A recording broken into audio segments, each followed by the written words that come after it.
سوال ہے کہ صبح نیند سے بیدار ہونے کے بعد میرے منہ میں خون آتا ہے۔ روزے کی حالت میں اس کو نگل لوں اور خون کا مزہ محسوس نہ ہو، لیکن یہ نہ دیکھا ہو کہ خون تھوک پر غالب ہے یا نہیں۔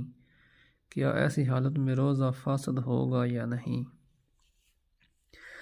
روزے کی حالت میں اگر منہ سے خون نکلے اور روزہ دار اسے نگل لے اور خون کا ذائقہ محسوس نہ ہو تو ایسی صورت میں جب تک یہ یقین نہ ہو کہ خون غالب ہے یا تھوک کے برابر ہے تو روزہ فاسد نہیں ہوگا، اور اگر یہ یقین ہو کہ خون غالب یا تھوک کے برابر ہے، مطلب خون تھوک کے مقابلے میں زیادہ ہے، تو روزہ فاسد ہو جائے گا اور اس دن کے روزے کی قضا کرنا لازم ہوگی۔ خون غالب ہونے کا مطلب یہ ہے کہ تھوک کا رنگ سرخی مائل ہو۔ اگر تھوک زردی مائل ہو تو ایسی صورت میں خون مغلوب اور تھوک غالب شمار ہوگا۔